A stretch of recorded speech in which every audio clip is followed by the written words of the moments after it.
嗨，大家如果从前面开始看就知道，我很喜欢煲汤跟喝汤。这个我之前有 po 照片，但我没有教你们大家怎么煮。今天是苦瓜、黄豆、酸菜的煲汤。有一些人说里面要把它刮干净，但是其实我反而还是喜欢留一点点白白的。我会把肉洗干净，泡盐巴跟水泡10到20分钟，然后再把肉放到冷水里面小火，然后我放了姜片跟米酒。你要从冷水开始哦，然后慢慢让它滚，颜色就会变这么脏，然后肉的肉渣就会被逼出来。现在才刚滚，我都是用小火，大概滚个10到20分。这个就是我的炖汤的话，弄那个肉的诀窍。苦瓜我有绿色跟白色的，那有时候我会2个混在一起，看就是你们喜欢吃哪一种。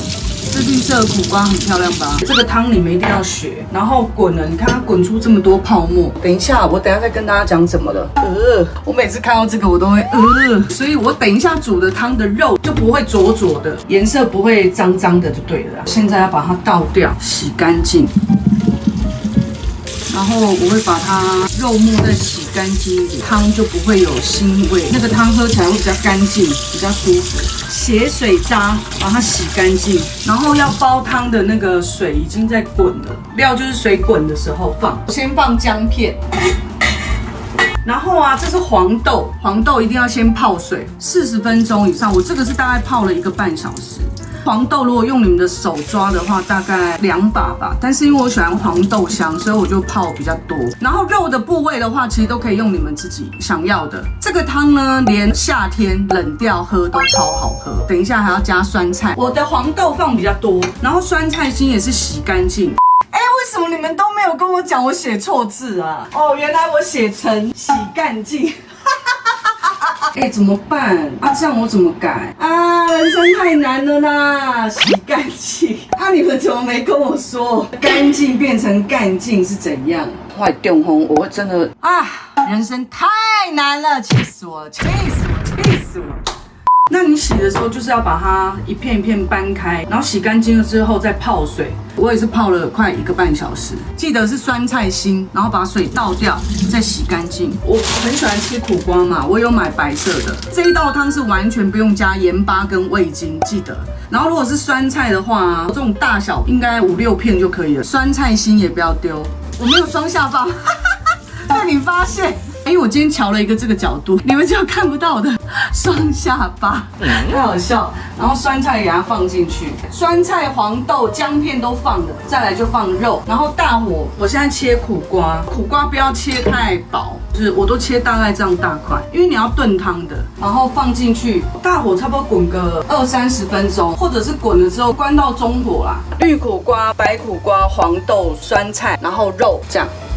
好，现在就让它关一下。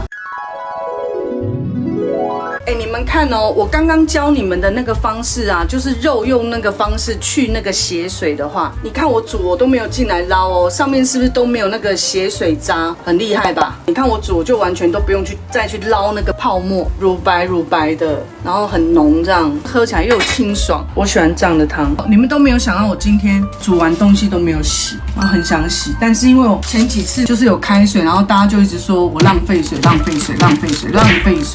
所以就不好意思，我就不敢洗。因为我洗碗会先用热水把碗整个都冲过一遍。40分到了吗？再让它等一下下。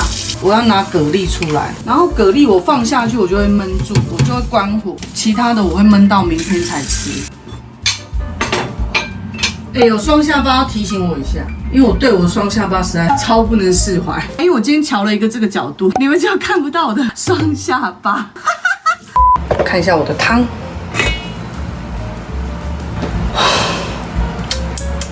香超香，看，喝喝看，而且这都不用盐巴跟味精哦。酸菜已经有咸味了，所以就不要再放那个。基本上这里面的菜我只会吃苦瓜而已，其他东西我都不会吃。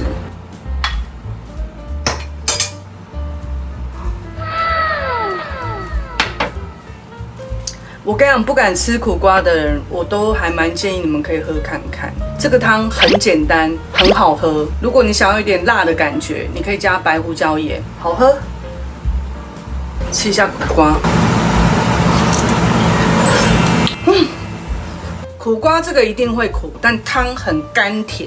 最后起锅前一定要加蛤蜊，我个人加啦。我的汤可以开团吗？哎呦，慢慢来，大家不要乱开团。重点看它汤超干净的，所以你们一定要用我教你们那个方式哦。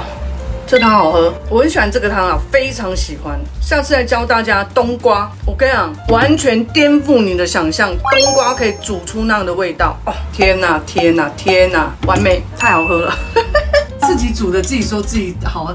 但是我喜欢黄豆放比较多，原因是因为汤里面有那个黄豆的香气，然后有酸菜的，你洗过之后，酸菜的那种甘甜咸的味道，然后后面会有一点微微的那种苦瓜的一点点苦味，但是是甘甜的，所以我觉得你们可以试试看。材料我都有写在上面。苦瓜你们不行，你们可以用别的啊，比如说。可以用什么？我等一下帮你问问看好不好？看可以用什么？排骨我都买很多软骨啊、脂排啊、汤排啊、肋排啊、腱子肉啊，可以放1块腱子肉进去啊，很清甜。今天就到此为止了，拜拜。